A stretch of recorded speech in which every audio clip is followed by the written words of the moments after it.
Testing 1 2, test test.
during my life whenever I do anything online. Okay. It is 5:04, and so we will call the North Kingstown School Committee business meeting to order. The first item on the agenda is the Pledge of Allegiance, so please join me if you could. Allegiance to the flag of the United States of America and to the republic for which it stands, one nation, under God, indivisible, with liberty and justice for all. Roll call, please. Aaron Earl here. Robert Cave. Here. Jennifer Hoskins. Here. Jennifer Lima. Here. Thomas Bryady. Here. Christine LaPierre. Here. Okay, and the calendar? Thursday, August 24th, school committee business meeting. Tuesday, September 5th, school committee business meeting. Subcommittee meetings. Wednesday, August 16th, DEI. Monday, August 21st, policy subcommittee. Wednesday, August 23rd, building subcommittee. Okay, thank you. And the first item on the agenda is presentations of recognitions, and I believe we have the North Kingstown School Department Employee Support and Wellbeing Committee. So we'll invite Lisa and Kristen to the podium. Good afternoon, everybody. My name is Lisa Garcia. I'm a math teacher and department chair at North Kingstown High School, and I am happy to be presenting for our committee today. Our committee consists of a variety of employees that range from every building, every school, and every department. And tonight we want to discuss with you what workplace well-being is, the research we use to guide our work, what we've been working on, and our goals for this upcoming school year. So 30 years ago, when I began my career, my list of responsibilities was strictly curriculum and instruction. Over the years, research has brought us amazing research and information on how students learn, bringing differentiation and increasing the needs of our students' independent learning needs. Columbine brought school safety as a responsibility into our classroom, and the growing mental health crisis brings social emotional learning in. And while I'm grateful for the technology also adds another responsibility for us and a new urgency within our classrooms. All these changes are great, but they're just a few pieces of the growing responsibilities that are added onto schools' tasks to make better education for our students. And they've all been added with the simple phrase, schools can just, educators can just, teachers can just do this. There have been no structures to our school days, supports, protocols, policies that have caught up with these changes. And COVID really magnified the problem that was already existing in education, leading to many employees questioning whether or not they want to stay in the job of education.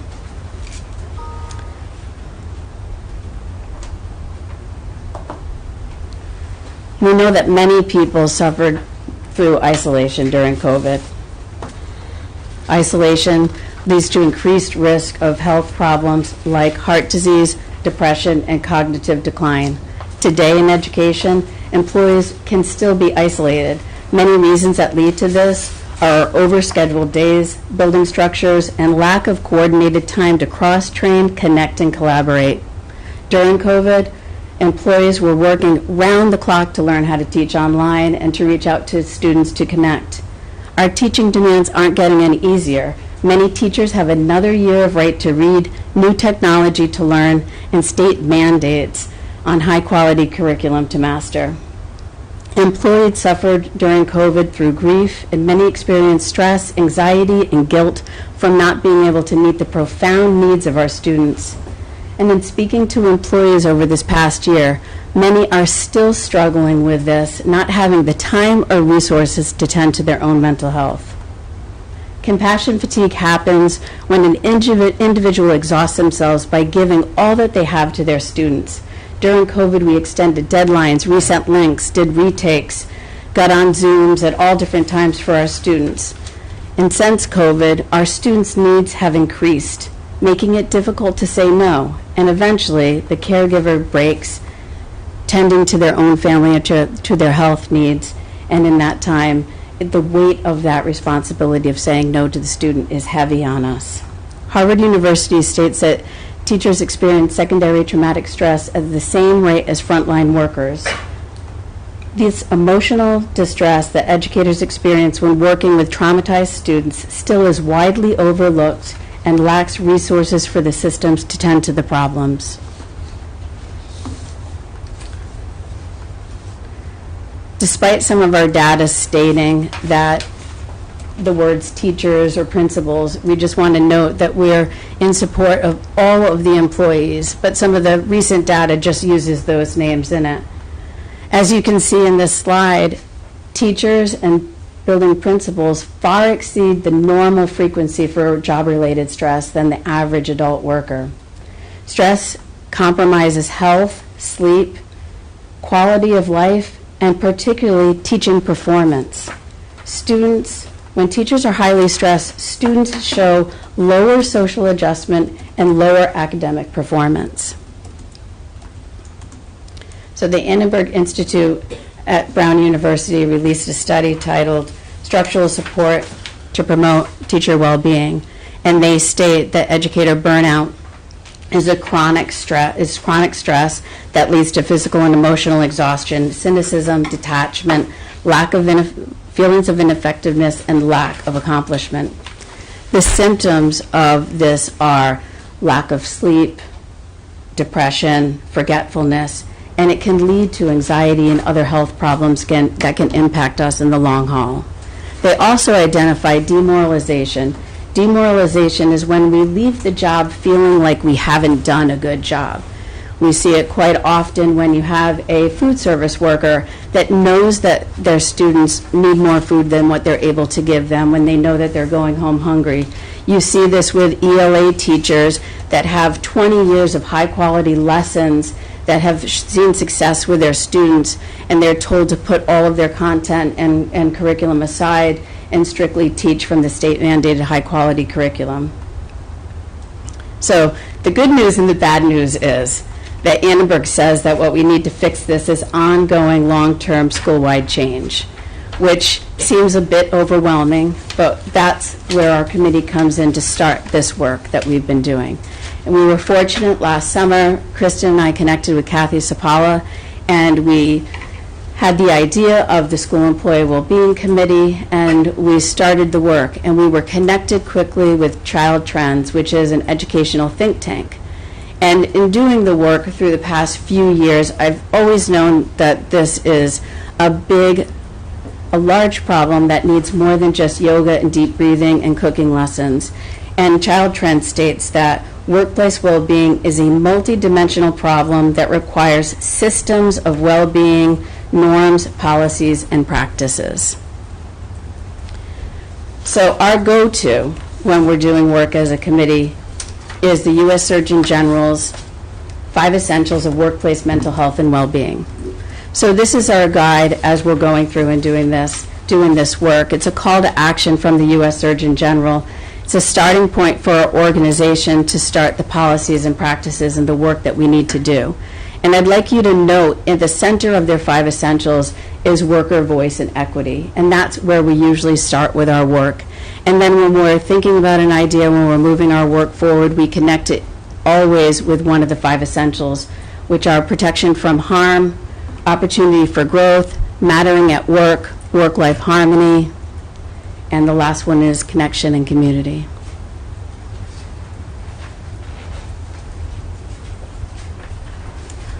Good evening. My name is Kristen Rhodes-Beelens. I am a 3rd grade educator at Hamilton Elementary. It's my 21st year in the district, and I'm so pleased to be here with you tonight. In front of you, we have some survey works data, and looking at the trend over the years, you can see that we've had some highs and lows. We're currently at 55% for school climate, and that shows the climate across our entire district. And one of the things that we were discussing as looking at the wellness of all employees across the district is that in order to have a thriving school district, every employee needs to be a part of that, because the school district is an ecosystem. And like any ecosystem that we have out in regular life, if one part of that ecosystem is struggling, the whole ecosystem falls. And we've been fortunate here in North Kingstown that we have a pretty solid ecosystem going. So I can only see us going up from here, and we're hoping that this committee can make that happen. So in front of you right now, in front of you right now, we have the 5 benefits of investing in school employee wellness and the reason why we should invest in school employee wellness. Right now, there is federal policy out there. There is a legislative bill text that is going out on supporting educator and employee wellness, because our own federal government sees that this is a need across our nation, not just here in North Kingstown.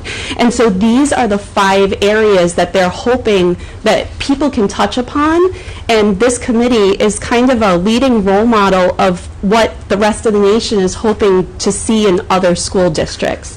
If we reduce burnout and improve health, we're going to be able to retain teachers.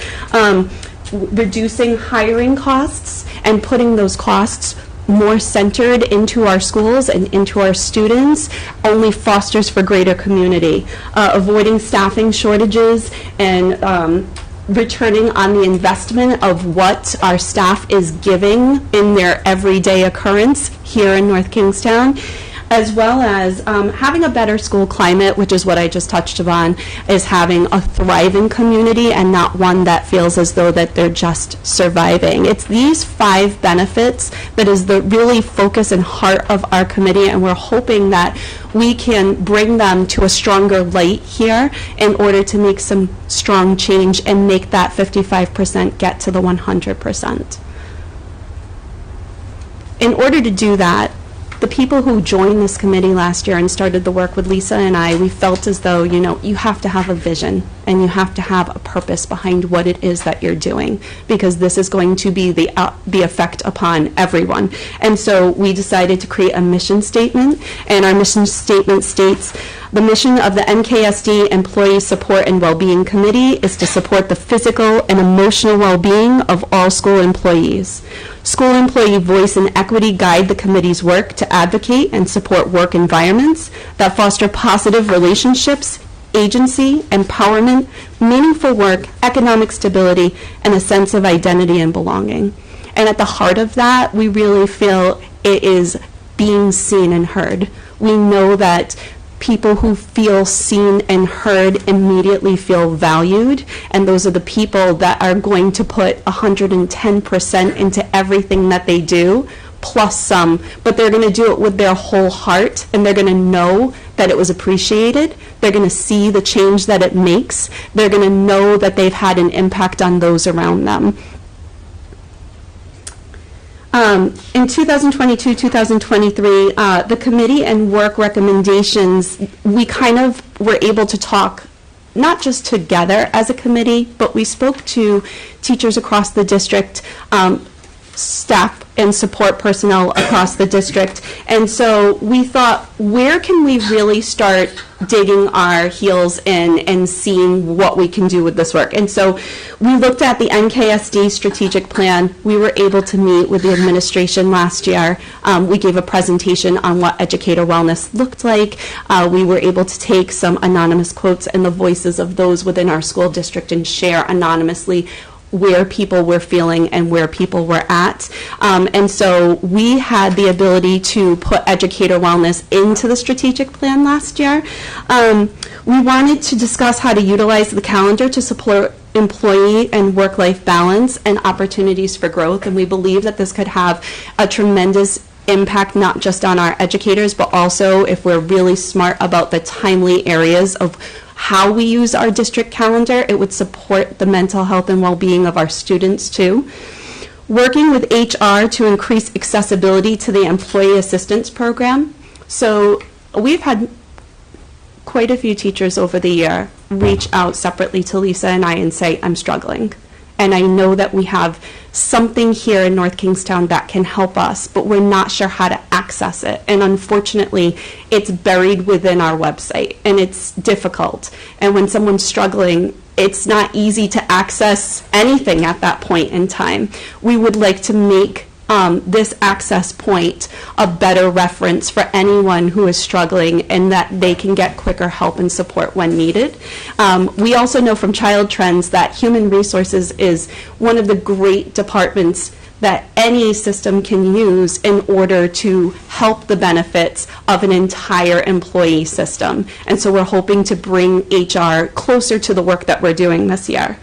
Looking at analyzing communication across the district, we know that that's been something that's been discussed widespread across the entire community, and we already have seen an effect and a change in that, but we're hoping to have that continue. We would love to be able to have time, because time is always something that's very difficult in any profession, but more time to talk, communicate, and collaborate together in order to solve some of these problems. Establish a recognition program. We have teachers in this district, like Lisa said, for 30 years. It's a district that retains typically, and we want to keep that going. We want to see that retainment happen, and we want to see those years accrue with educators. So acknowledging not just those who have stayed and had been retained, but those who have put amazing efforts forward for other staff members, for their students, for their parents. People deserve acknowledgement because there's so much to celebrate here in North Kingstown, and I think it's time that that celebration comes forth more so than anything else that could be said. And then build community partnerships to support employees. And we have all of this incredible community around us, all these buildings and services and businesses that we could be partnering with to bring stronger connections and skills to our schools and to our students. And we do utilize some of it, but I think it's time to utilize more of it. Bringing those 21st century skills into our classrooms for our students is only going to make them stronger, and to build those partnerships with teachers, it makes the collaboration with our stakeholders and our community members stronger. Our goals for this school year, 2023-2024, is to officially launch the recognition program. We had come up with a small recognition program involving a pin. We're going to talk more about that at a later time, but where an employee can recognize an employee in a quiet, simple way. And sometimes that's the best way to be recognized, because people deserve to be able to have that bonding experience with someone else in their building or in their grade level across our district. And it builds this feeling of trust and security, and it breaks down that isolation. To evaluate systems of support for mental health, to have peer-to-peer support, mentoring, and coaching. We do have a mentoring program here in North Kingstown. Recently, I have spent time outside of North Kingstown speaking with quite a few people who are interested in Grow Your Own programs. We had a great example of a student who was a part of a program like that here without the unofficial Grow Your Own name. And it was tremendous mentoring that brought this North Kingstown student into the profession. And this student is currently being retained. They will continue to be an educator even after COVID and everything that COVID brought for new young educators. I think we have the ability here to create something incredible and amazing, not just mentoring our new educators that are coming in from some of the strongest veterans that I've ever had the pride to work with, but I think we also have the ability, and I'm going to go a little step further, we have so many CTE programs here in North Kingstown, it might be time for us to try to actually start to build something for our students, and that's one more way to retain and build. Increase opportunities for employees as part of workplace decision-making, and facilitate opportunities that support inclusive and equitable work cultures. These are our asks for our current school year, and we're looking to expand our committee, and we're hoping to have more educators and more staff, more people from HR and more administration to join us.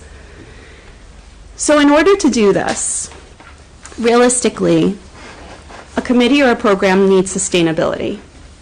And very often you can do that with nothing, and we started with nothing.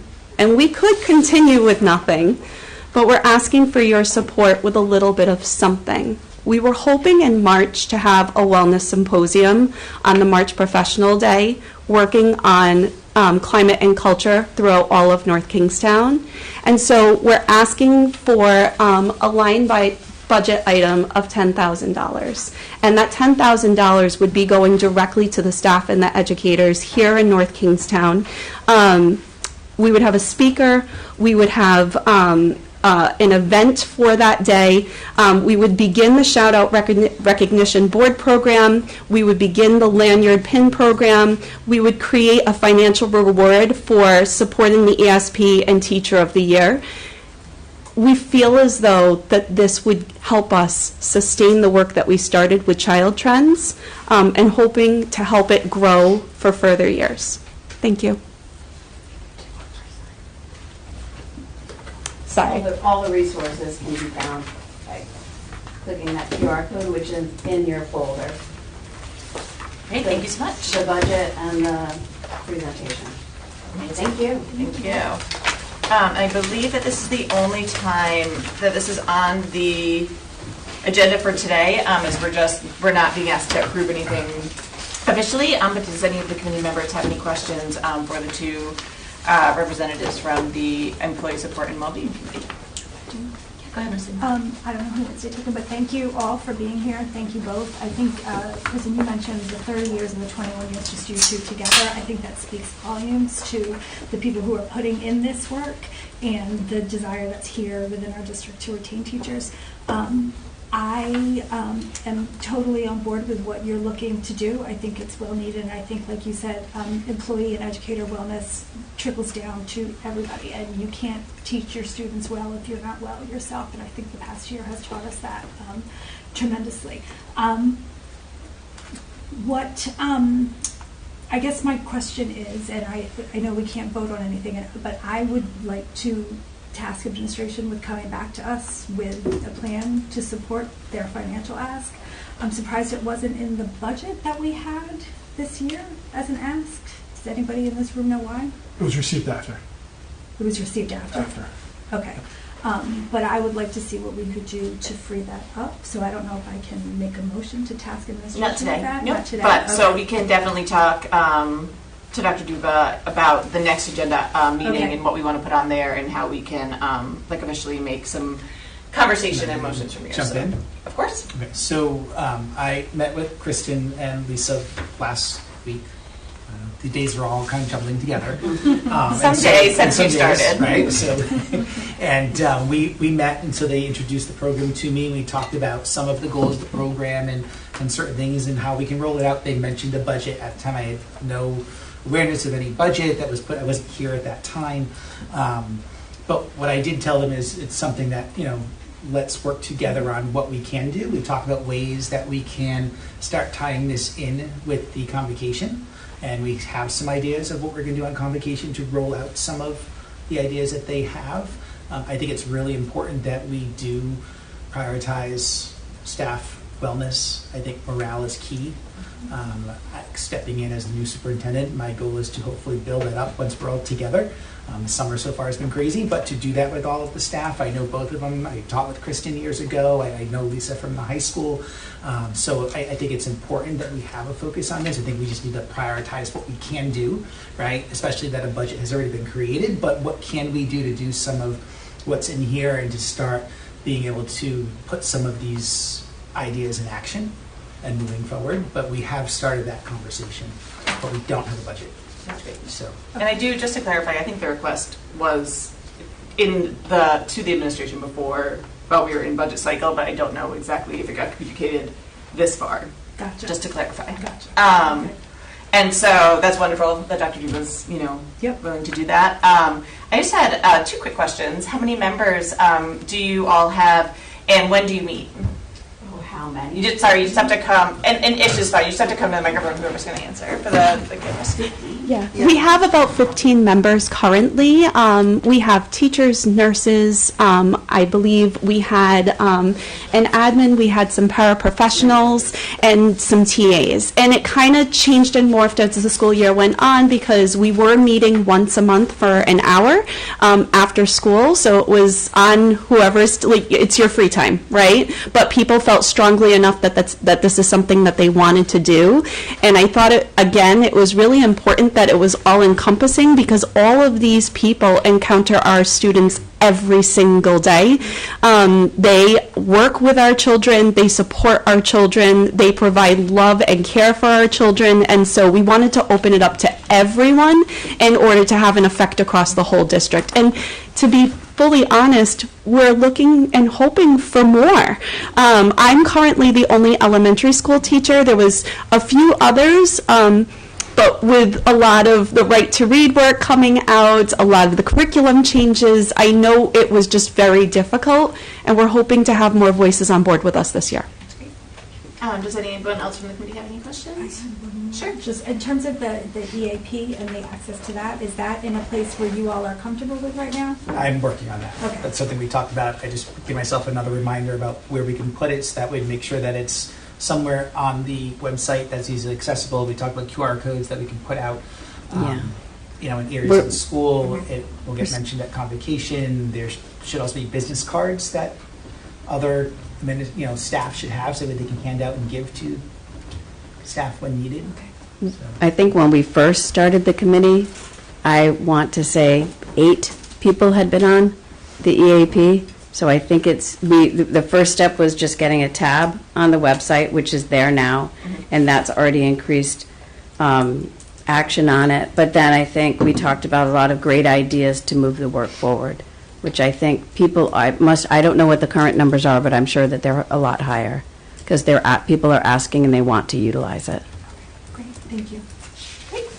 Well, thank you so much, and we definitely, the school committee, of course, in addition to the administration, look forward to working with you throughout the year. And thank you so much for coming in on your last few days before we come back to school. So we really appreciate your time and effort and everything you're doing for yourself and your colleagues. So thank you. Thank you. Thank you. Okay, the next item on the agenda, and you're welcome to stay, but also it's okay if you want to go, because again, 2 more days, is citizens' comments. Jules, do we have folks signed up? I do not see anybody signed Okay, up. is there any citizens here that would like to speak? Okay, we will move on to the next agenda item, which is our superintendent report, so we'll turn it over to Dr. Duba. Thank you. I have one item on the superintendent's report that I want to update all of you on. That's in regards to the Title IX training. So I've been working with our attorney as well as our consultants, Barton Gilman, on scheduling the training for the district on Title IX. So those dates that we have right now are August 22nd. That will be with all of the administrators across the district.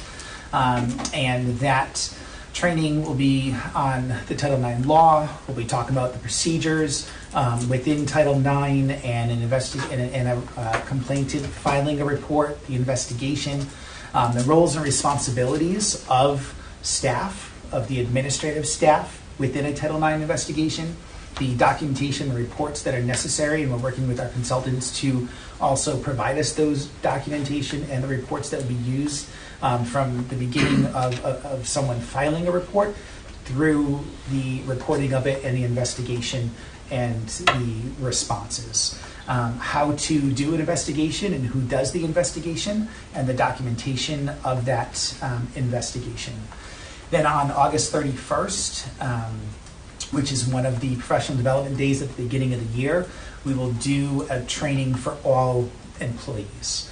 It will be a high-level overview of what I just shared out of what the administrators need, but again about Title IX law, understanding that, the procedures, but also what do you report, what's reportable, how do you file a report, the proper interactions that need to happen between the employees and the individuals involved in a Title IX investigation, and also the do's and don'ts of behavior and expectations.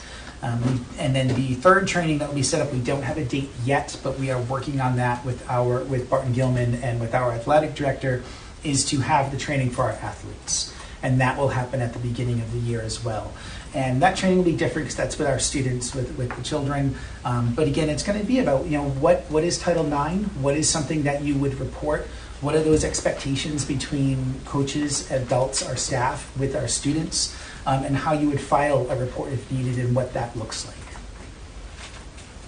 Thank you so much. Only athletes?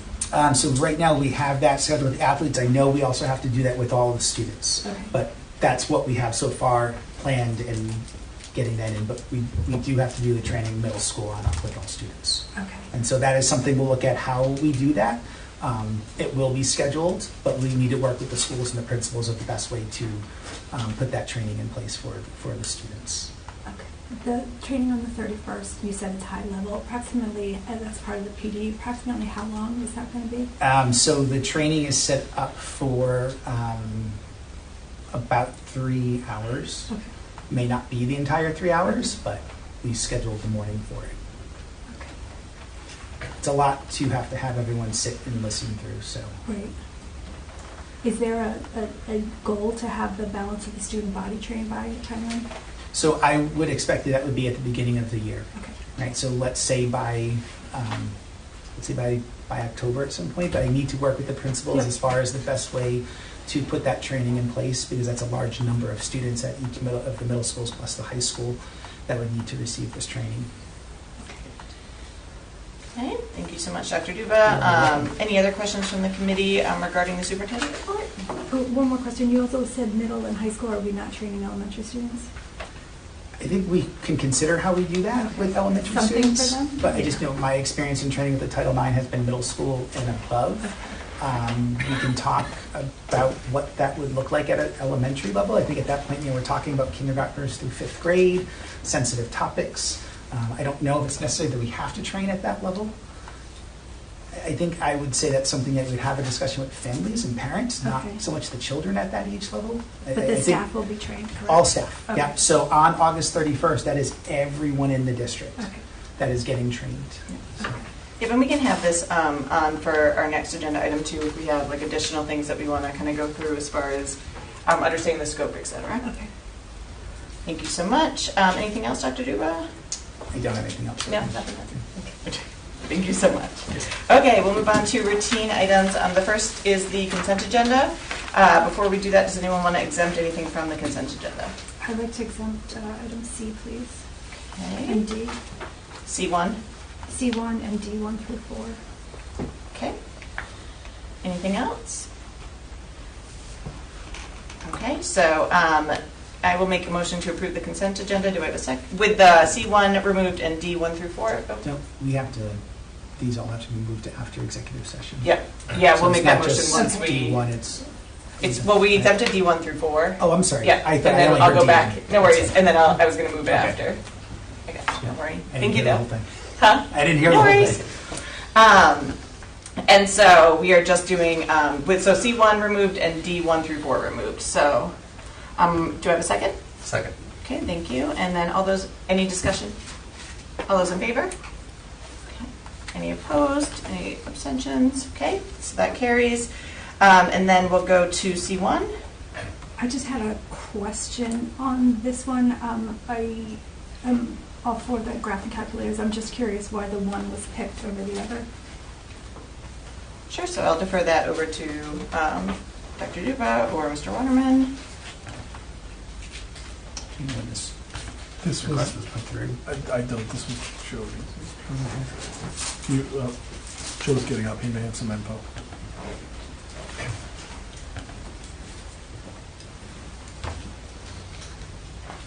Joe Pizzaturo, Director of Finance, for those that don't know me. From what I remember about seeing the bids that went out, it was a RFP based on the dollar amount, and I believe it was strictly a price. Okay, because I noticed the one referenced a warranty and a buyback program and the other one didn't, and I just didn't know whether, for a $500 difference, whether that was something that was worth looking into. So I can look at it. I didn't see there was a difference besides just supplying the product. Okay. So, but I'm be glad to take a look at that. I'd like to table that until they have a chance to look at it. Okay. I guess before, is that an official motion or can we? Yes, I'm making an official motion. Okay. Do we have a second? I'll second it. Okay. Any discussion on table? Yeah, that's, okay. So no discussion for a motion to table. All those in favor? Okay, all those opposed? Okay, so that motion fails. So we are just still on this item. We actually don't even have a motion to approve this bid.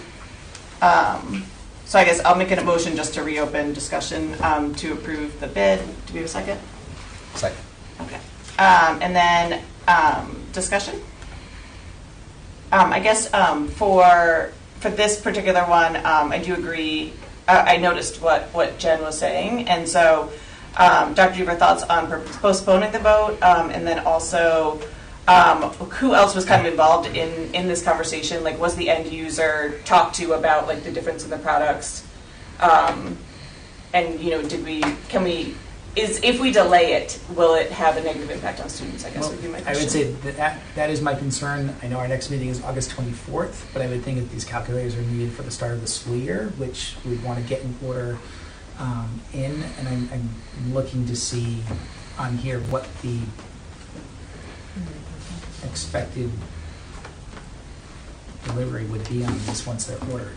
Because I think that's something we want to Yeah. consider before we do table this and wait, because if these are needed for the start of the school year and we can't get them, that's going to be that's going to impact the education of the students.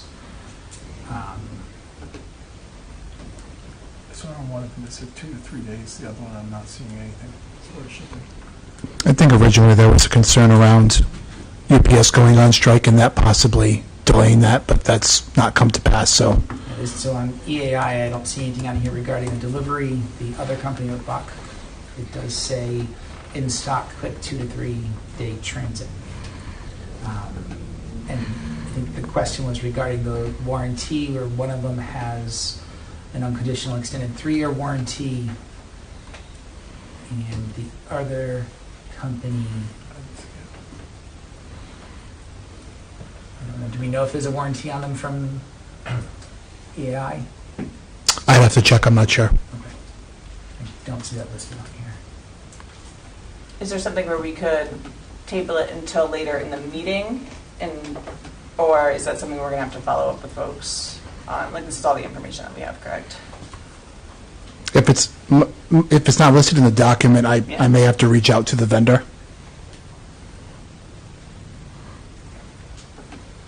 So I don't think I'd get that information tonight. So the difference is 450 roughly. Mm-hmm. Less than that. Not even. I think it's a $50. Yeah, and it's both the buyback and the like warranty. I would think And I just understand, the- like just the I warranty. understand state purchasing, like you usually go with the lowest bidder, but also you want to make, it doesn't always have to be that if because you're not quite looking like at apples to apples, and so. Dr. Duba, thoughts on? Well, I'm just looking to see if it's the exact same product, right?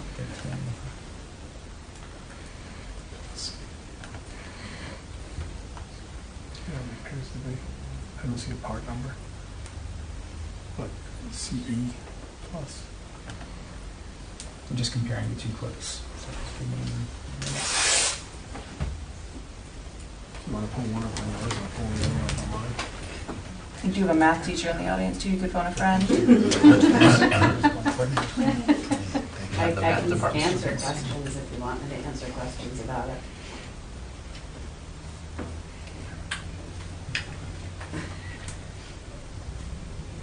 Your math teacher is also offering to I know, teacher. I'm just looking, I just want to make sure that Yeah, they're no the same worries. exact products before we like say anything different, and then they.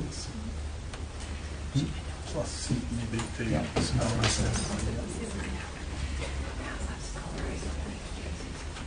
has the documentation.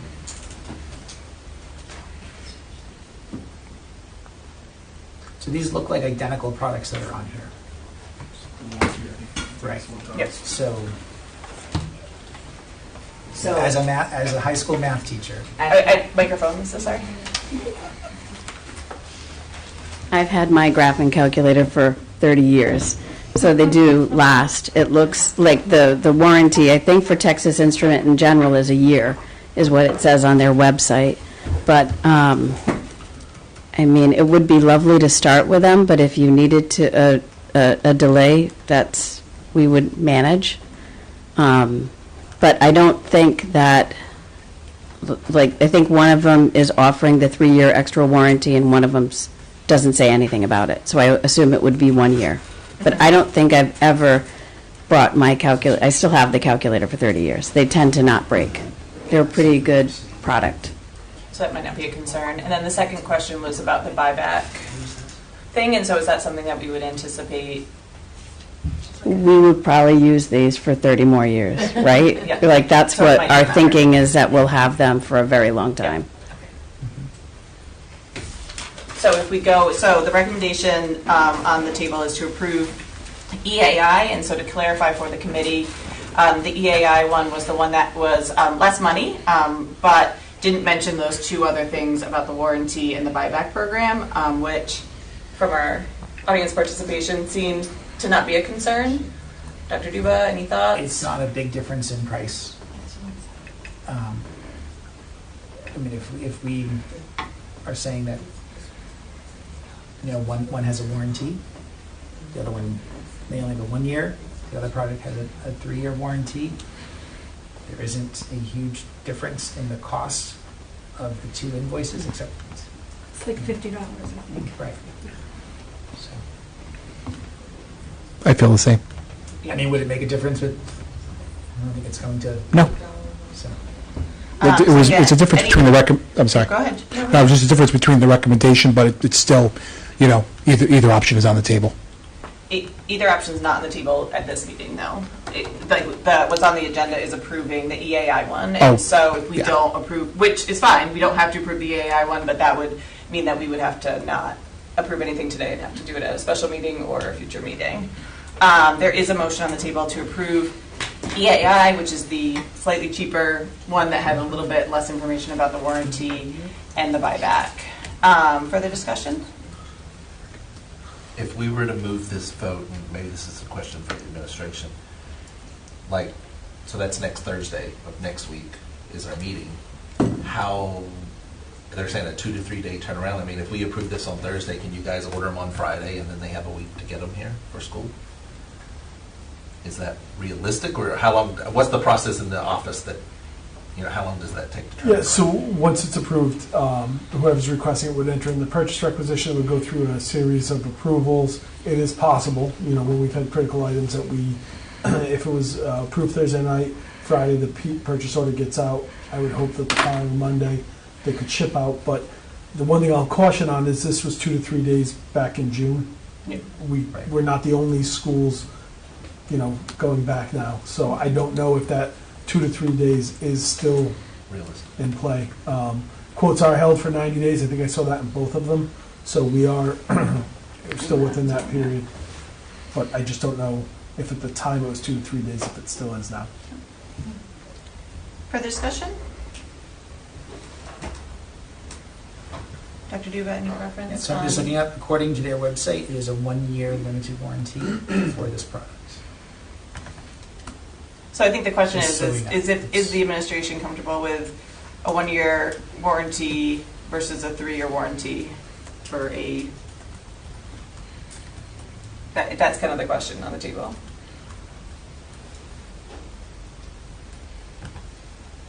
Because it's 57550 for the product that we have, like the recommendation in front of us, and then the other one is slightly 57600. I would say if we go through by past experience of the calculators and how long they last, I wouldn't see this as a great concern of a 1-year versus a 3-year warranty. Okay. Any further And we know we need these products for the start of the school year. any further discussion? Riveting discussion about calculators in our first meeting. We're wild. Yes, Tom? My apologies. Given what Dr. Duke was saying, I think that, you know, we're fine with going with the one that was recommended. The 1-year warranty is fine. Okay. Any further discussion? Okay. Seeing none, I'll call the question. All those in favor of approving the EAI educational graphing calculator bid, please say aye. Aye. Okay. Any opposed? Any abstentions? Motion carries. Thank you. Thank you. No, and I think, you know, I know it seems trivial, but it's an important conversation to have and really kind of way through, and so I appreciate the diligence on looking at the bids. That's why we do bids, and they're not always going to be exactly the same, so I appreciate it. I'd like to make a motion to move item D 1 through 4 to after we are in executive session. And so I will make that motion. Do I have a second? Second. Okay, you can take whichever, Jen, you would like. All those in favor? Aye. Okay, so we'll come back to those items after our executive session at the end of the meeting. Moving on to unfinished business, the first item. I think Jules had a Just question. kidding. Before, I think she has something. Yeah. Sorry? Jules caught something, in terms of approval, the B items, I'm going to ask to exempt B3 and B4, because I'm not in a position to vote on that. I wasn't here, and I don't believe Ms. Hoskins was either. Yep. We unfortunately already did it.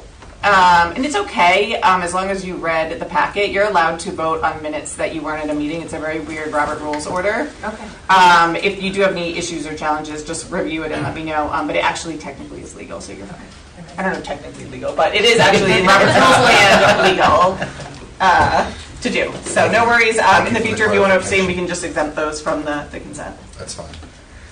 Okay, moving on to unfinished business. The first item on unfinished business is the review of the school-based mental health services RFP. I will make a motion to open for discussion. Can I get a second? Second.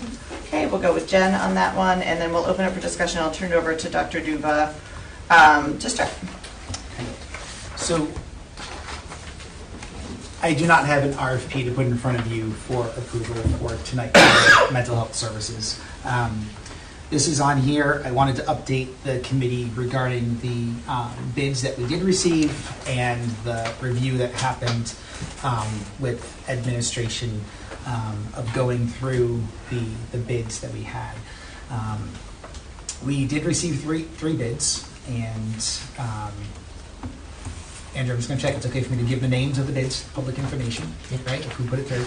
So we had a bid from Center for Psychology and Learning, Embodied Living Consulting, and Family Services of Rhode Island. After we reviewed and we, it was myself, it was Rachel Santer, our new Director of People Personnel Services. At the time, Bob Mitchell was here, and he and Joe Couture had provided summaries to us. We reviewed what we had in front of us. We did have some concerns with some of the bids that came through and the wording in them. One organization that put it through, what they provided to us would not meet what was put out in the RFP. Another concern with others was staffing. We know staffing is hard to fill, and the company stated they would still have to go out and look for staffing. And then another company we didn't know much about and wanted to be able to really kind of take the time of learning more about them. So we continue to have more conversations over the importance, and it's our priority as a school department that we know we need to fill positions, and we need mental health staff here to support our students and staff. We also had the conversations that this is ESSER funding that we're using. We know that ESSER is coming to an end. So what happens when you use ESSER funds to hire staff, and what's going to happen with that staff in another year? You have an entire new leadership team that you've hired, and I hope you have trust and confidence in what we're doing and our vision and goals for the district. And we had a conversation about wanting to have a little more time of really looking at how we fulfill these needs for the district. We strongly believe that it would be best for us to look at the budget, look at allocations of staff, and to be able to hire the staff ourselves. We would be in a better position if there are staff versus using an outside agency that then is gone, that has specific restrictions on what can happen between what services they can provide and not provide. And so we are actively recruiting and hiring. We've hired 2 social workers so far this summer. We're calling, we meaning Rachel and I, are calling staff we know. We're out there actively recruiting. We're lining up people. We have someone that's coming in that we'll do, for an interview. We've reposted for a social worker and school psychologist. We really would like to be able to hire the staff ourselves versus using an agency. And we did not get one that was like, oh, this is someone we're going to put forward and 100% want to bring to school committee. I provided to you a chart in front of you. So one go.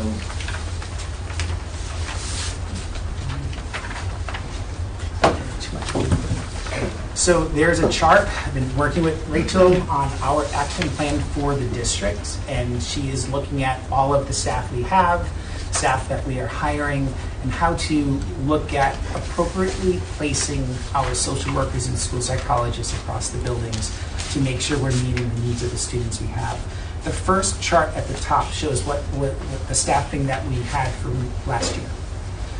The chart in the middle is what we can do right now with staff that we're hiring, and the chart that goes on to the back page is what we want for the district. We want to increase the number of social workers and school psychologists. You know, if you look at the high school, like our goal is to put 2 social workers and 2 psychologists at the high school. Our goal at BMS, which we have on here with the staffing and some of the changes, to have a full-time social worker at Davisville Middle School. There are needs, and we know that, and we're actively looking at how we're going to hire people and getting people in by recruiting them. Like I said, we put the postings back out there again, and we're actively calling people that we know and looking. We also know that we probably will need to use an agency. Maybe it's one of the agencies that put in the bid, or we might have to put a different request out there, but we will need an agency to help with some consulting. You can see that, what is on there as one of our action steps is hiring a consultant to help with testing. Right? So school psychologists are able to do more of the work of working with students versus testing. And so if we had someone that was just doing the testing, that takes away some of the job responsibilities that they have. Also looking at how we can increase clinical support at Davisville Academy. If we can increase clinical support at Davisville Academy with outside support, then we can also shift some of the services that were there into the other schools. So we have a plan we're working on. It's going to take us a little bit of time, but we also know that there's a high need to make sure that we have staff in the buildings to make sure that it's there to support the students that we're getting supported from previous, it was ESS that we had in place last year. So unfortunately, we don't have an agency that we want to put forward right now. We're actively looking at that, reviewing it, and also active on our hiring process for these positions, and also is re-looking at, like you can see in this chart, of who we have currently, who we've hired, and how we can effectively place people, the staff that we have in the schools to support our students and other staff. Okay, thank you so much. Questions from the committee? Go ahead, Jen. Thank you for this. I'm disappointed that we didn't get anybody to bid, but I do agree that it would be better to have our own people. That's something we wanted to do. Just to last year. clarify, we did get 3 bids. Well, anybody that we wanted to put forward, yeah. Something that we wanted to do last year and couldn't do it, so I do think that that is the better way to go. I have one question, and my biggest concern is because of the fact that we don't have a current, what is there a plan to support the students? I know you mentioned it, but what is there were students who were receiving these services who are no longer receiving them. I see that DMS did increase from 1/2 to 1, and DMS is one of the major concerns. Is that going to be sufficient? So as we hire, and we're confident we can get more people, just because we're being very active on this, they will be placed in those high need schools. So middle school, high school, to make sure students are supported. My other question was, so 22-23, the numbers were 7 social workers and 5 school psychologists. Right now, we're still sitting at 7 and 5. We had voted to add 2 positions. I don't see that reflected here. So we do have those 2 positions in here. One ended up replacing someone that had left. But I mean, the overall But total the number overall of total- people has not increased. I think if you do the math on the social workers, it's actually only 6.5 for this school year. So there is a 0.5 difference. So in the second grade, you mean? It's only 6.5? I'm just- No, the No, top in one. the first The first grade. grade. Oh, okay, so that still is only an increase Yes. of a 1/2 a position. I mean, it's good news, right? So, Yeah, it is. I'm just trying to, because we did hire another person, so I'm not sure why it's not reflecting on here. Because what you're saying, Ken, is that in your brain, we have one additional human right now We that do. we didn't have last school year. Right. And you're hoping to have two more additional humans. Right, and so That we we're didn't calling, last so we year. have people that Okay, and are are all of these interested. blocks filled? Like we actually have a person behind this number? So for here, yes, the second block we do. Okay. Okay, I would like to It's know. the chart on the back, that's what we would like to do. Okay. Which is more than what we had, I mean, which is Yeah, fine. which is move more, money, and also that's- looking at, also if we can consult with, have someone coming in as a consultant to do testing, then we can pull responsibilities off. This is for school psychologists, so they have more time fulfilling needs of working with Yeah. students versus testing. And if we can get someone else in to do the testing, then that will help with that capacity. Additional questions from the committee, and then this thing would be more, I'll send back to you. I had a comment and then a question. I totally understand that we've gone through a lot of leadership changes, and I understand the pros and cons of external people and internal people, and also kind of the time crunch you're on. So thank you and Rachel so much for working hard on trying to figure out how we can best serve our students. One request that I would just have is we're getting emails from, rightfully so, concerned parents about, who students met with people from ESS last year. And so my request would be that we just at least send them some sort of communication, kind of now, not like the day before school, explaining to them, who would be meeting with their students, how they'll continue to be supported, because they were really big advocates for that outside agency. And so grateful for what their students received. And so I want to make sure that they are coming into the school year really confident. And as a parent who's already started to plan for a couple weeks away, like I would want to know who's going to be helping my student and that they were going to be well taken care of. And then the other question I had was, I know that you're kind of looking at the overall staffing and what we can do and what we can move around and what we have available. But in theory, there are ESSER funds earmarked for not only the positions that we had approved, but then there would have been the money that we had been spending on ESS over, I think that was still earmarked as well. And so at the next school committee, if we could just get kind of a plan of what you all might reallocate that for, or an official request of how to reallocate that, because just so that we can not, I want to make sure that we maximize those funds to So serve students. what we have started having a conversation on is that the amount that was budgeted through ESSER for an outside agency, depending on, we may still need an agency for some of this, but not all of it, right? So some funding may still go towards an agency. Whatever we don't use for that, to really look at how we can use those funds to support the work around social emotional learning and interventions that need to be put in place. So we will be having a conversation, and we have admin retreat for the next few days with our building principals around SEL. How are we supporting students in the schools around SEL, social emotional learning? What is used across the district? We need to put a system in place. Right? It's a lot of what I'm learning. We need a lot of systems here in North Kingston that we need to put in place. So one system is around, and we talked about staff mental health, right, and all this. We need to talk about our students and what are we putting in place for students. So that's a conversation that we're starting to start to have tomorrow and Thursday. Today's Tuesday. Tomorrow and Thursday with our principals around that. Looking at a core one.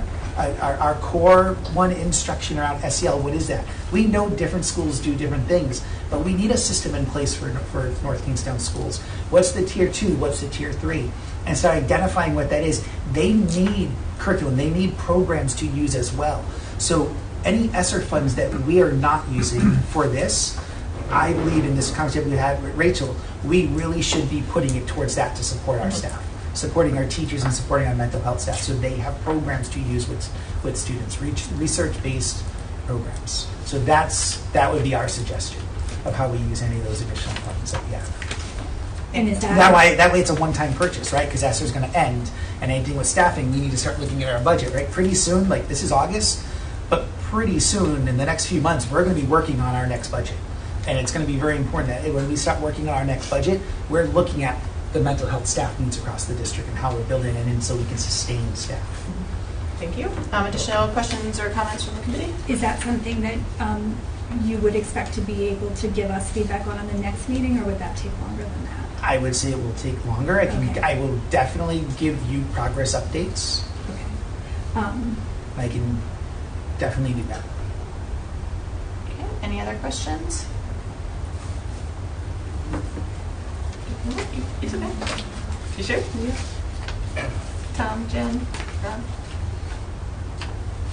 Kristen, any questions? Actually, no, I do. So we were owed, and this isn't you, this is prior administration, we were owed an update on ESSER funds in general. Okay. So if you could tuck that into your. Sure. That would be, that would be. We can add it as an agenda item. Yeah, as well as an update on how the interventions were going at the schools that were identified as having gaps during the YCAS presentation. We were supposed to have some And were these follow-up. interventions that were put in place through ESSER, They- using ESSER yes, funding for yes. closing academic gaps? Yes, and we never got an update on that either, so I would really like to see that as well. We can definitely put that on for our next agenda. Okay. Any other questions regarding the RFP that we had for school-based mental health services? Okay, hearing none, there's no action required for today, so we'll move on to our next item. So that is item B, 2022-2023 school budget. Do we have an update or any information on that? We do not. Okay, we'll move on to item C, 23-24 school budget.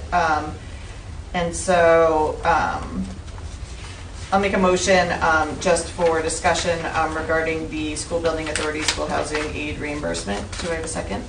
Second. Okay, thank you. And so we'll open up to discussion. I'll turn it over to Dr. Duba to explain this. Sure. So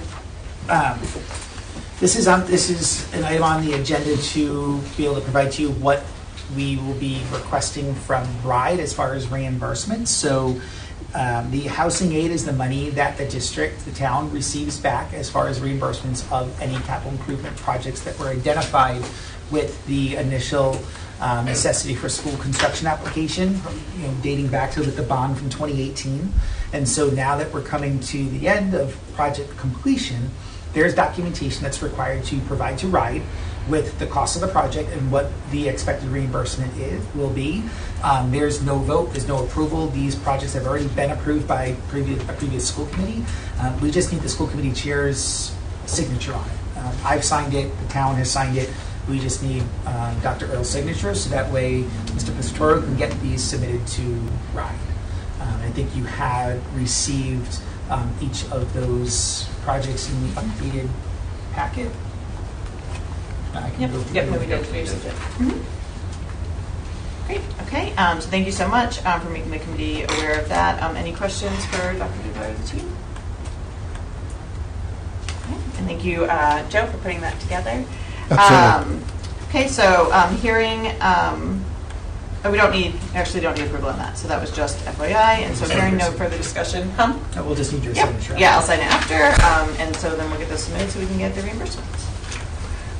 And so moving on to item D, which is an update on the school building project and vision for school district. Can I get a motion to open discussion on this? So moved. Okay, second? Second. Okay, so we'll open up discussion. Again, I'll turn it over to Dr. Duba. So I provided you an outline of what my recommendations are moving forward regarding the school construction projects that we have, the building of a new middle school, and also looking at what needs to happen regarding our capital improvement plan. So what I'm going to discuss tonight with you are the action steps that I believe need to happen. I know there's a lot that's happened over the past year. I know I'm just stepping in, but from what I'm seeing, what we need to do from now until November.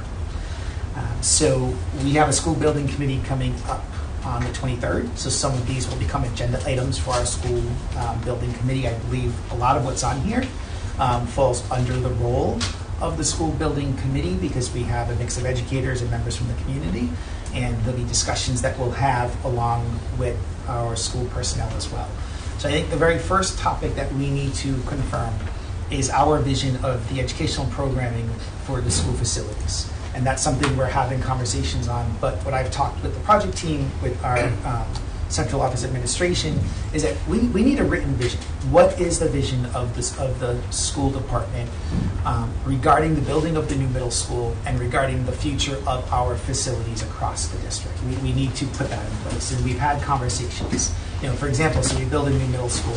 What's happening with the other elementary schools? We need to put that plan in front of everyone. That needs to happen now, and we need to make sure our community is informed on that, so that way, when we know there's a meeting for town council this week, if that question is put on the ballot, we need to make sure everyone is confident with the work that we're proposing for the town and for the community and for the future of our future students. So that's like the first thing that needs to happen. Then we need to continue analyzing our student projections, because that is a huge piece that we need to look at, because we're talking about building a 5 through 8 middle school. And if we're doing that, that means we're opening space at the elementary schools. Prior, there was a conversation about it being on Quinnesset and closing Quinnesset. We know that's off the table. So we need to have that conversation about looking at our student projections, our current projections of students that we have right now, the future projections we'll have, and what's the future capacity of our schools in 4 to 5 years once a new middle school is built. How many elementary schools do we need? We know we have some elementary schools that are at capacity. We have, I think, a major concern at the southern end of town that Hamilton's full. I don't like having conversations with parents and telling them that, yes, you moved to that school, but you can't send your child. You can't send your child there, and your child needs to go to another school. That is not a predicament we should be in as a school department, and we need to really strategically think about how do we fix that, right? We need to have some conversations about the future of what are we going to do, because there may need to be some redistricting that needs to happen. We know there's space in other elementary schools further north, but we need to have these serious, important conversations about what are we going to do regarding the capacity issues that we have, right? All that should be part of these conversations we're having and put into the plan and put into the vision of the strategic plan of moving forward. We also need to have an analysis of our transportation, which we've started. I've asked Michelle Hume, our transportation supervisor, to start running routes of what it would look like to have a school at the northern end of town and having to transport our students and our families that live on the southern end. What is that going to look like? So she has started that analysis for us to review, so we can have those conversations at upcoming school building committee meetings and here at the school committee. But we need to know what that looks like. How long are children going to be on the bus if we're going to be transporting them from far southern end over to the Davisville area? What's the impact on our fleet? How many buses will we need? Right? Those are things that we need to start predicting and knowing what that impact will be before we even say, hey, this is where we're putting the school, right? We need to know that, and we need to start thinking of a plan. If kids are going to be on the bus for a longer period of time that we believe is too long, well, how are we going to fix that? What are we going to do? So that needs to be looked at, as well as just thinking about having 1,200 students in one location. And this is part of that schematic design that we're going to do with our architect. What does the flow look like of having all of these families coming down, parents that are driving children, right? Families driving children to that area, buses coming in, the arrival, the dismissal. We need to make sure that we understand what that's going to look like and it's not going to have any negative impact. A traffic study, which I know is already, the project team knows that has to happen and is in the works of having a traffic study completed in that area. We know it's more of a main road, right? School Street, access from both ends of Post Road and on the other side. But what's going to happen with the traffic coming in and into that school if it's one school there? We need to update our capital improvement plan. That is something that I know that we need to do. It's conversations I've had. We have a meeting coming up here internally at the administration level. We need to update our capital improvement plan so we can put that out there and have it accessible and also usable for us. That's something that we can do at our building committee. But we need to know what that capital improvement plan is going to be for the next 5 years, right? We need to know what's the impact on our facilities. We need to start prioritizing the needs across the district and what that will be. So that is something that we need to work on and we need to get done. And community awareness. We're 2 months out to a question possibly going on a ballot for a bond of $165 million. That is a huge ask for our town, and we need to get out in front of that. I had conversations with parents in the community that come up to me. Some are aware of what's going on. Some are not aware. We need to make sure everyone is aware and knowledgeable. I believe what needs to happen is we need to start having community forums at the start of the school year. I already kind of mentioned it to a few people, that this is something we need to do. We need to get out at the elementary, all school levels, but it's the elementary parents that we need to be having conversations with, because they're the ones, it's their children that are going to be impacted by a new middle school. So we need to meet with the PTOs. We need to get into the schools at the start of the school year from September and October and educate them. Because yes, we have meetings here. We know some people come, but it's our job, and I believe it's our responsibility to get out there into the community. So we need to be doing that. I need to be having joint meetings with the town administrator out in the community, because it's not just parents, it's community members. It's all of our residents who are our taxpayers that are going to be out there and have concerns about this. We need to be jointly, myself and the town administrator, having meetings, and I've shared this with him as well. And he knows, and he's in full support. Like, we need to get out there, meet with the other organizations that are there, and have some community forums and informing people of what the plan is and what's that impact going to be, right? How does having another bond impact the town with the taxes? How does it impact our debt services? So that's something we need to be doing, and informing the community of that. And then the frequent updates, right? The last thing is we need to be coming and frequently updating the community. We need to be frequently updating you as the school committee and the town council. I've already wrote one newsletter. I have another one coming out before the start of the school year. I think there's a lot happening, new staff that we need to let people know about, but also where are we with this project, right? So as things are coming up and we're talking about it, we need to hand that information out there to people so they have it. So this is like my vision as the superintendent, things that we need to be doing. I wanted to share this with you, and these will soon be you'll be seeing as agenda items at our building committee. I believe this is the work that we need to be doing, starting internally, looking at the capital improvement plan and facility study for the district, but also at that level as well, and bringing that back to you and sharing it with you. So any questions or comments? Thank you so much for that update, and I greatly appreciate, some of the things that are upcoming. We knew when we were working on this project that, a lot of the communication to the community would really be focused on when folks come back in school in September and October. So I'm really happy to see those pieces kind of in line with what we had been talking about in the spring as far as priorities and timeline. Questions from the committee to the administration?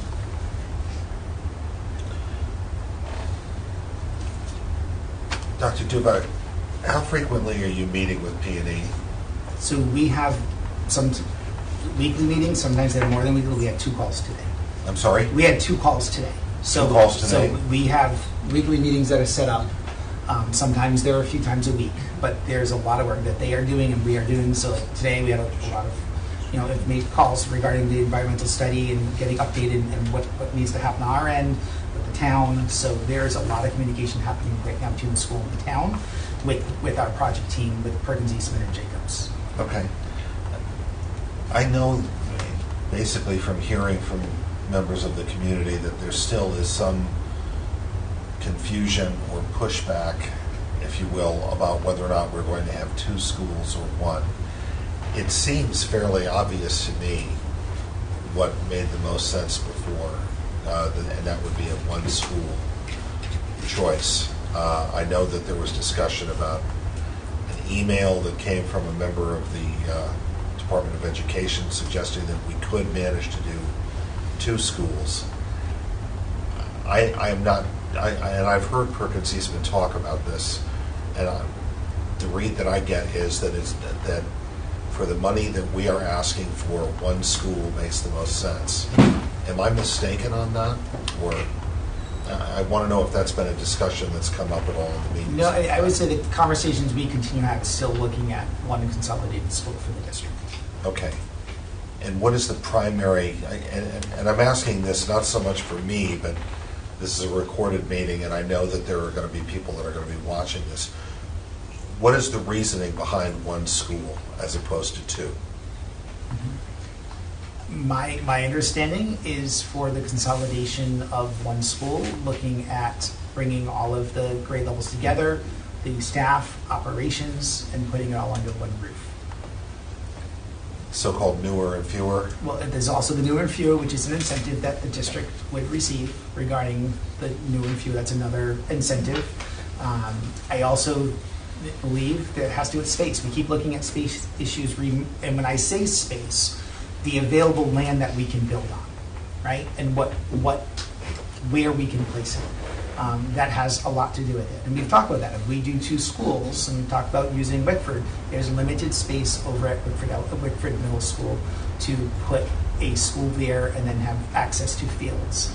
And I think if we were to do 2 separate schools, looking at the space between Davisville and Wickford, we're not going to have the same type of programming that we can put on both sites.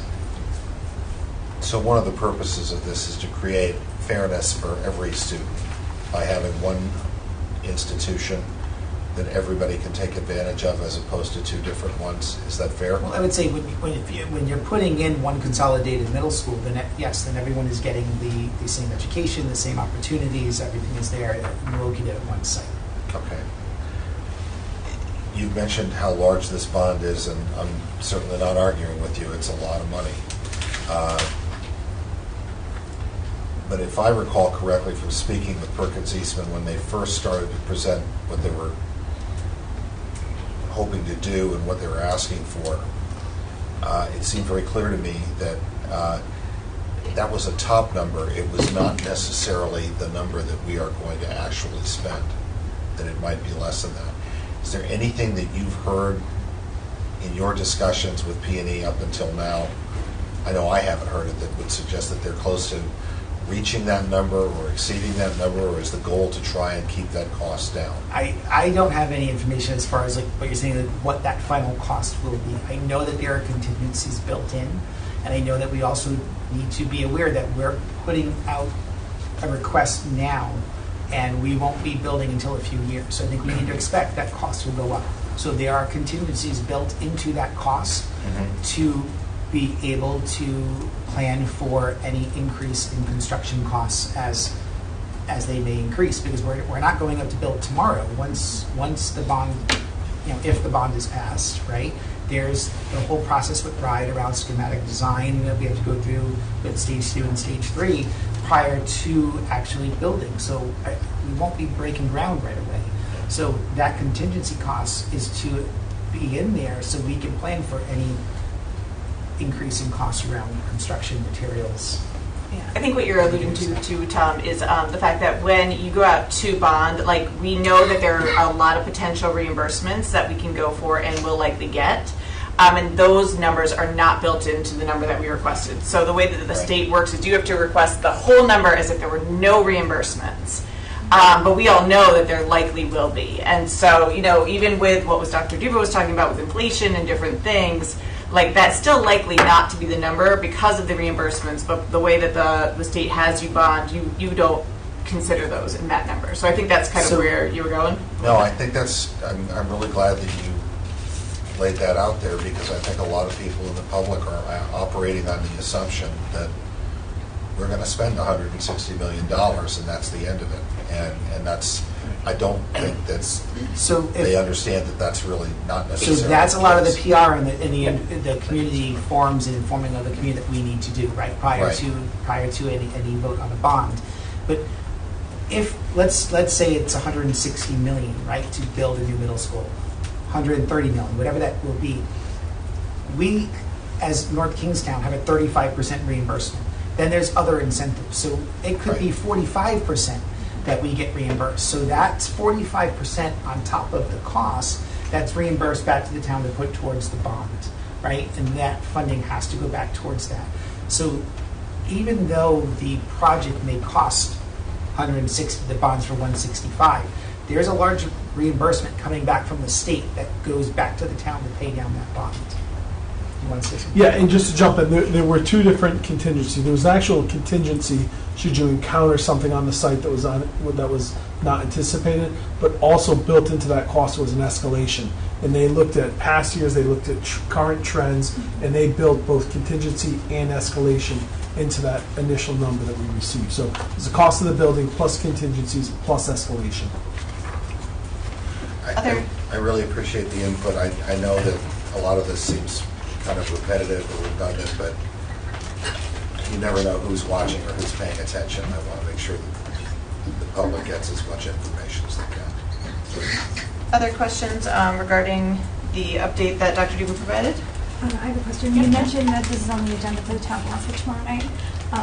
Do you have have they asked for, I guess, have they asked for information and update? What are they basing their vote on? So there is no No? presentation that we need to provide. Okay. A few members from the project team will be there to answer any questions. But my understanding, the agenda item tomorrow is for the town council to vote to approve putting the question on the ballot.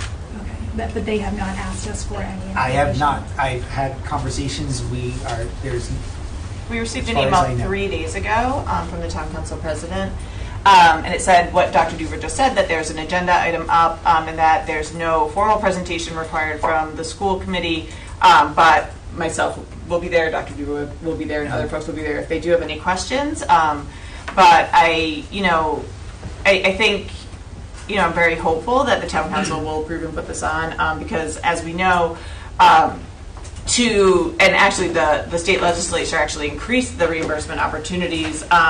We know building a building right now is extremely expensive, but also that there's some really great opportunities to do so, as the states really recognize that there is a need for students to be in facilities that are updated and safe. And so we were told from the town council president, no presentation needed, but we will be there to answer any questions as needed.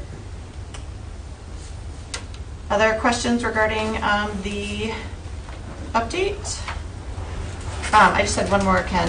So you said earlier that Knesset is off the table. Is that official from the, I know like at one point we had stopped investigating it because we thought that, we wanted to look at other options and different things, but I didn't know it was like officially off the table, so just wanted to clarify. I mean, I guess I know we pulled it off the table as Yeah. an option at the time. I know there was a lot of pushback on us building on the site. There was concerns with the site. There's concerns about putting a large middle school within that neighborhood. I know there's concerns about egress of how traffic would be going into the school when there's no point of access for entrance and exit to a main road. So right now, we haven't had any discussions. Okay. That's been tabled. I just wanted to clarify, I didn't know if there was something new that had As I say, it's happened. been tabled, not off Yeah. the table, but it's been tabled. Okay, I'll take tabled, not off the Tabled. table. Yeah, and I think, obviously, I'm very hopeful and optimistic that the Davisville Middle School site will work out great and we'll be able to build the type of facility that we're hoping to there. But I do know that Knesset site's probably our next best piece of land, and although not ideal as far as some of the challenges that you mentioned, probably still more buildable than any other land that the school department has at this point. So I just want to, make sure that I understand that it's tabled, but just want to make sure that people are clear on that. One more question on that. At our last meeting or the meeting before that, we had authorized work to proceed on the Davisville site. When will we have that information? Yeah, so we should be getting that soon. The borings are set for August 28th. We had a preliminary report this morning. So far, no major concerns. So far, all is good. The borings will be done on the 28th. So. The drillings, the geotechnical drillings into the land, just to check the land around. Yep. We have they're going in the fields, and they're also going to go in the parking lot as well. But not impacting the playing fields. It will not impact. They're small holes, so it's, and we're working with the town to make sure there's no impact. We know it's on the 28th with staff going back. I've asked Mike and Bob to make sure the principal at the middle school knows to notify staff, and that it won't be in any way impact. And are those borings the last test that's currently scheduled there? Yes. And they did that desktop review? The desktop review, there's no major concerns. They did a walkthrough of the site today. So far, no major concerns. So far, everything's going in a good direction. Okay. Moving forward in a positive way. And then I know you mentioned, one last question. So you talked about the vision and the projections and the analysis, and you kind of talked about how those are important things to do before we start these community forums next month. Do you think we'll be able to get any of that information at our next school committee meeting? The one that's Maybe next not week. all. Some. I'd be really cautious. We have an administrative retreat this Yeah. week. We have a lot going. I cannot promise I have some of this to report out on this week. I would say in September. Yep. Just timing wise and knowing how much work we have on our end. No, I understand, and I know school's starting. I just wanted to make sure to set the expectations. Huh? I said my own sanity of doing the job. Yes. No, I just wanted to make sure to set expectations for like when the committee will be hearing things, and then when the community forums, et cetera, will be. It sounds like based on kind of our timeline, it's not going to be very early September, but maybe later September, but we'll be able to. I'll be reaching have out to the those. PTOs and Yep. getting some scheduled. Okay, perfect. Any other information? And then we know, of course, the school building committee will have a meeting as well, so you all will be able to, Tom and Rob, the representatives on that. So I guess I would say so we have a meeting on the 23rd for the school building committee, right? And then we have a school committee meeting on the 24th. Mhm. So there could be an update from that committee on the 24th. Yep. Or that will be discussed. Sounds good. Okay, any other discussion on this item? Okay. So we'll move on to item E, which is policies. And I will turn it over to our policy subcommittee chair to kind of walk us through how she would like to handle these motions. Before we get to the policies, can I make a motion to move up the subcommittee report on the policy committee? It might make sense to go through that before. Yeah, sure. So we have a motion on the table to move up item C1. Do we have a second for that? Second. Okay, any discussion? All those in favor? Aye. Okay, so we'll start with that, and then we can go into the policies, Jen. Okay, so the policy subcommittee has continued to work over the summer. At the 7:10 and 8:9 meetings, we reviewed policy GCB, which covers non-unit administrative and supervisory personnel, and we discussed ways to align it with the current practices that are noted in the individual contracts. We also discussed other related GCB policies. Administration and human resources still need to do some further research on those, and we're going to be revisiting those at our first policy meeting in September. Current policies impacted by the approval of our new anti-discrimination, anti-harassment policy were also discussed at the 7:10 meeting, and the subcommittee forwarded a list to the school committee of recommended deletions and revisions as a result. Those are on our agenda tonight as first reads for those changes. We also met on 7/24 as a policy subcommittee, and we reviewed a list of policies that are required as part of RIDE's annual health report. 4 of those are on tonight's agenda as far as first read on those changes, and the other policies that we discussed at that time require further review and input and be on the agenda again at the 8/21 policy subcommittee. Also at the 8/9 meeting, we had a first read of a new written information security policy that will address the protection of personal information from unauthorized access. Some suggestions were recommended, and this will be brought back to the policy subcommittee for additional review. We plan to meet every 2 weeks through the balance of calendar 2023, at which point we will intend to transition to a monthly schedule. And that's it for the policy update. So moving to the policies, I think it probably makes sense to take these the way that they're written, or do you want to go through them one at a time? What? I believe some are first reads, and some. Do you have some that are second reads? Yes, correct. There are, no, these are all first reads, except for, no, they're all first reads for the revisions, yep. So I1 through 4 are policy JLF, which reporting the child abuse, the food allergy, the drug-free work in schools, and the use of school buildings and fields. So can you just make a motion for discussion? Yeah, I'll make a motion to discuss I1 through, or is that 1 through 4? I don't know. Because that's so E1, 1 through 4. Yeah. Yep. Can I get a motion to discuss? And then a second? Second. Okay. Okay. So now you can explain it, and then if people have questions. Okay, so for the child abuse policy, what we did was we combined the 2 policies that we had, which is JLF and JLFR, which was the regulations. We consolidated those down to one policy, and we updated that policy for inclusive language, and is also to refer back to the new policy ACB, which we approved at our last meeting. The food allergy, you know what, let's take these one by one, and I think it'll probably be better because there's too many different things. So I'm going to make a motion to, Well, we don't have to do anything. okay, because we just discussed, Yeah, we're right? just Okay. discussing. So you can go through each one, and then if the committee has any questions on these 4, great, and then we can move on to the next Okay. group you want, because we Perfect. don't have to do anything today as far as approval.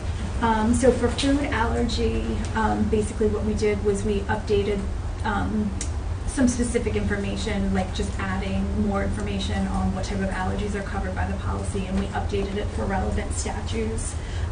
For the GBEC drug-free work and schools, our policy had not been updated in a really long time and was really not in keeping with best practices around addiction and terminology. So we kind of started from scratch with this one and just took Jamestown's policy, actually, which was really well written, and just adapted that to cover North Kingstown. And the use of school buildings and fields, once we went to implement that, we discovered two mistakes that we had actually approved inadvertently the last time, so it's just back on the agenda to fix those two mistakes. Does anybody have any questions on those?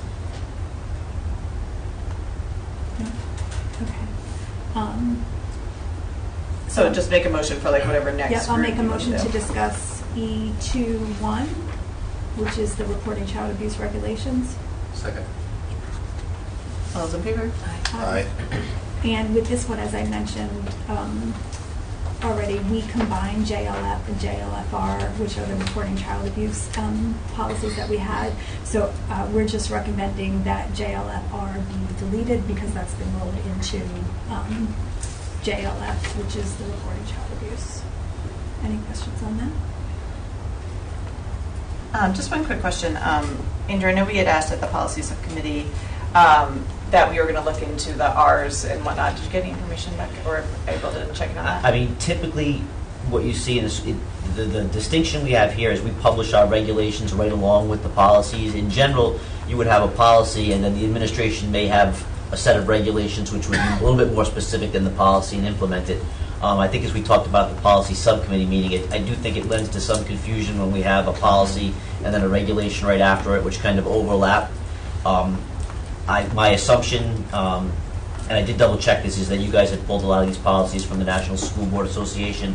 At the time, that's how they did it. They still may, actually, I'm not sure. But in general, the school committee dictates the policy, and then the regulation would just be the way the administration implements. Okay, thank you. Which is, I think, one of the reasons we combined on like the Right. child reporting. It just makes for an easier read. Right, one policy instead of two, and that way they're both getting, because I know we discovered with some other ones that the regulations hadn't been updated, but the policy had, so it's just cleaner to have it in one. Okay, thank you. So if nobody has any other questions on that, I'll make a motion to discuss E3, 1 through 8. So moved. Second. So these. Wait, I have to, all those in favor? Aye. All right, thank you. So these are all being revised to incorporate a reference to our new policy, our new anti-discrimination policy. These all for, I'll go through one more time, the employee professional conduct. We updated it to reference the new policy, and we also updated a paragraph in it that covered use of alcohol by teachers, just to provide a little bit more context to what that piece of it was designed to prevent. The way the policy was written, it would forbid teachers from consuming alcohol at a restaurant where a student of theirs was working. So this opens up that policy to allow for that type of a situation. The 504 ADA policy, that was again, just to incorporate the new ACB policy, as well as school committee chain of command, student conduct on buses, non-discrimination affirmative action, statewide bullying policy, the parent appeals process, and the social network and task messaging. Though that was updated as well to remove specific references to the type of technology that was covered, as our policy still referenced MySpace. So that's a little out of date, so we just decided to pull any type of specific software and social networking out of there. And that's what those were all for. Okay, any questions from the committee from that, for those? Okay, hearing none, we can go on to the next one. Okay, so I'll make a motion to discuss I-4, 1 through 4. Second. All those in favor? Aye. Go ahead. Okay, so these are all policies that we're recommending be deleted entirely based on the new policy ACB, because they've all been covered in that policy, so there's no need to have these policies as a separate policy anymore. And those are the Title IX policy, the anti-discrimination, anti-harassment policy, the administration regulations on the affirmative action policy, and the staff policy on sexual harassment. So we're not actually, getting rid of those rules. We've just rolled it up into ACB. Thank you so much. Any questions on that? I have a quick question. Sure. So because the recommendation is to delete, is there a reason why you're not taking a vote on that tonight? I think we had realized that our policy doesn't specify for like deletions or first reads or second reads. It doesn't split it out between how many require 2 reads, so we just do 2 reads for any. Even if you're deleting? Yes, Yep. yeah. We realize that is interesting, and the Yeah. policy subcommittee will Is be working addressing on that. and then circling back on Yeah. it. But as it currently stands, we're we try to be rule Yeah. followers, and so, but we did notice that as well, and the policy subcommittee will Working be on addressing correcting it. that. Yes, in thank our- you for in pointing our it out. rules, yes. It is a good question. Any other questions on those? Okay, and then lastly, I-51, can I get a motion to discuss that? So move. Second. All those in favor? Aye. So this was another one of the ones that are required by the annual health report. It's the tobacco product use on school property. We reviewed it. There's no changes needed, but we are going to update the date on the policy to note that it was reviewed when we did, because that's something that we found when going through policies. It may have actually been looked at since the date that it's noted, but we want to make sure every time it's reviewed by somebody that it's updated. But Yeah. that's all that this is, just to update the review date. And so these are all first reads, or the first time we are seeing these at the school committee. So they will be on our next agenda for approval. Thank you so much. Any further discussion on the E1, the policies? Okay, hearing none, we'll move on to new business. And so the first item is, do you need an approval on this, or is this just an update? This was an update because it was an Yeah, emergency yeah. procurement that went through, so I just wanted to update the school committee. Yeah, let me just make a motion quick, sorry. So I'll just make a motion for discussion for HVAC repairs at Fishing Cove. Second. Okay, thank you. We'll open discussion, turn it over to Dr. Duba. Okay. So back in July, I had received a call from Mr. Waterman that the HVAC at Fishing Cove was not working properly, and that it needed some repairs. So Mr. Carenti, our facilities director, started to look into it, see what the issue was, and realizing that the HVAC and the coils had to be replaced. The concern with that at the time was that we had students in the building, we had staff in the building. That's where our ESY programs were being run out of for the elementary and preschool. It's where the elementary summer academy was, and we also had the kindergarten program that would be there as well in the near future. The other concern was that if we don't replace the HVAC at that time, then we could have possibly other deficiencies in the building around mold, because the HVAC is used as a dehumidifier. I was away at the time. Mr. Waterman contacted me. I contacted Dr. Earl, just notifying her that in the policy, we do have an emergency procurement within the policy that anything between was it 9,000 and 20,000 with a school committee chair approval could be done, as long as I inform the school committee and put it on the next agenda. So we did approve that. It needed to be done right away. We couldn't wait for for a school committee meeting, because there was also a 2-week lead time on getting the materials, and we needed to get that done right away. So I'm updating you on that. You have the invoice in here, what the cost of that was. The cost was $17,755. It will come out of the general fund for this replacement, and the invoice also explains the work that was done. An update as far as where we are with that right now? The parts, I believe, have arrived. Now it's arranging a train to get the parts up there. So it is ongoing, hopefully to be completed by the start of school. If not, they'll have to make arrangements to do it, so it won't impact the school day. There are dehumidifiers there running to prevent any issues. And students were moved, AC units were put in for the students during that time. So right now, the students are gone. We thought the work was going to get done sooner, but we knew there was a 2-week lead time, and we needed to get it in so we can get all the materials and get it, so it can be resolved. Okay, thank you. So that policy we just enacted a little bit ago came into play. Good time. And then any further questions regarding this? And just to clarify, the company that we utilize, like we're under contract with them Yes. anyway, so there wouldn't have been like, even if we had gone through like the normal purchasing processes, we would have used this company.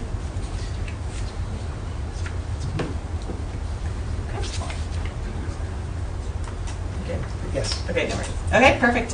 So hearing no further discussion on this, thank you for the update, and hopefully y'all will be able to get your crane so that those funny days in September and October when it's very warm, the students and staff will be well cool. Moving on to reports. We do not have any special reports today, I don't believe, or financial reports. Correct. So we'll move on to subcommittee reports. We've already had the policy subcommittee one, and so we'll move on to the building subcommittee. Obviously, Dr. Duva has already provided some information, but didn't know, Tom, Rob, or anyone, if you wanted to provide a further report from the building subcommittee meetings. Sure.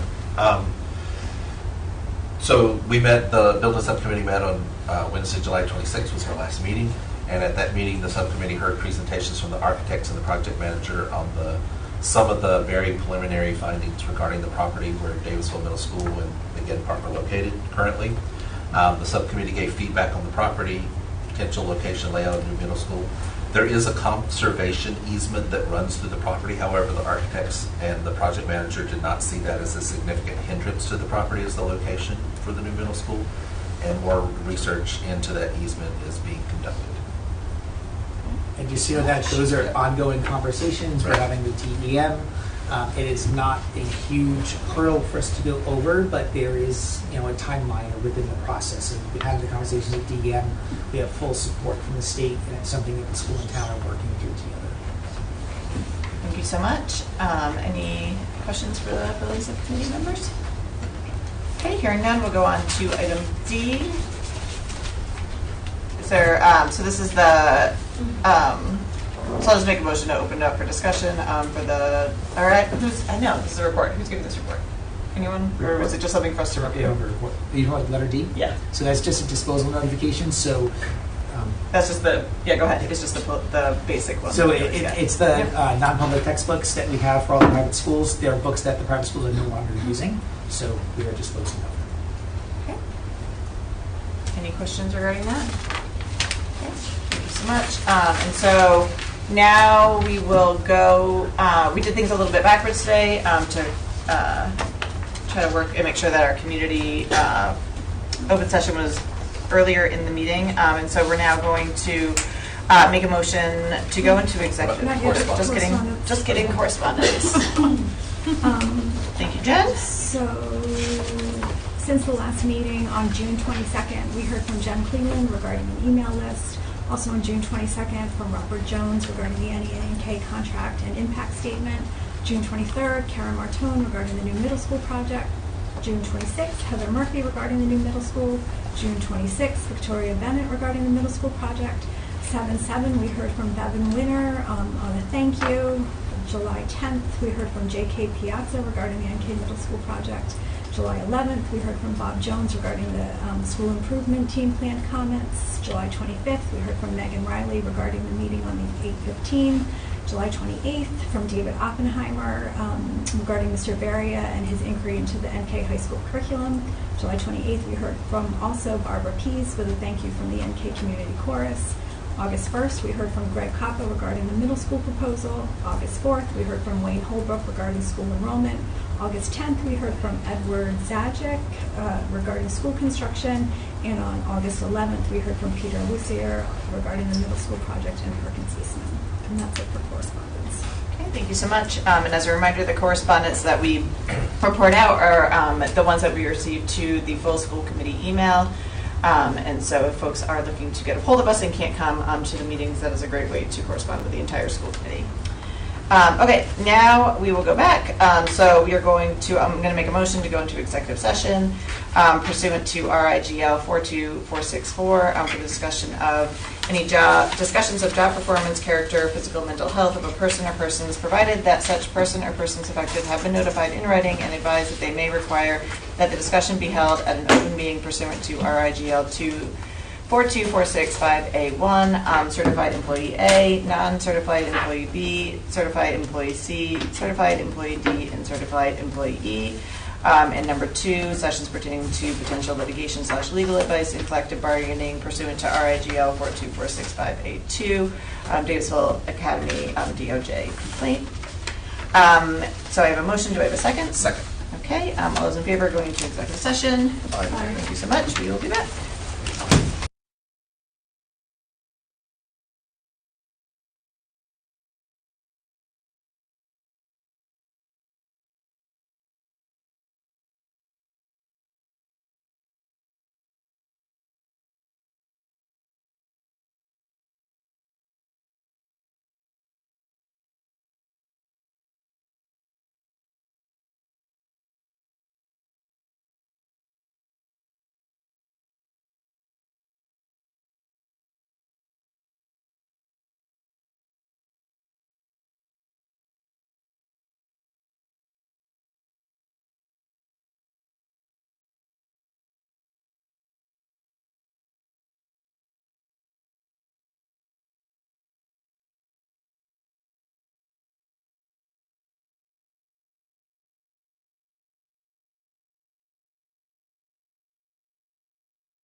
Okay, and so we will come back from executive session, and I'll disclose that there were no votes taken in executive session this evening. And so we'll go back to the agenda item that we had moved to after this part, and that is D1 through 4. And so we're going to take each one individually.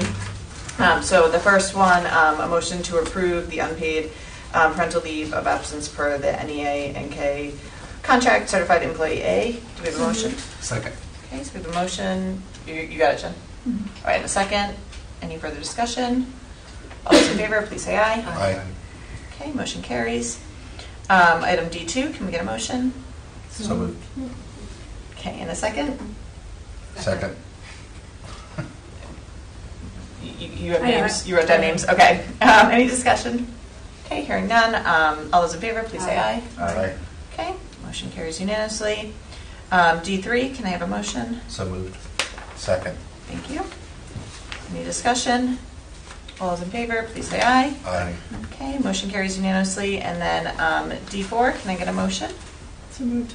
Wait, where am I? No, you're right, 2-4.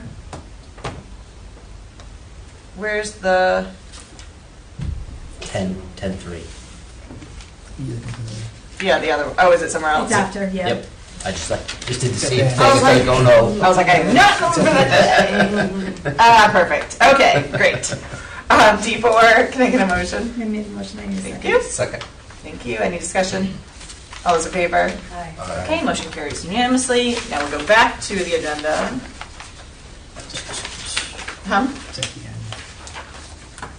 It is.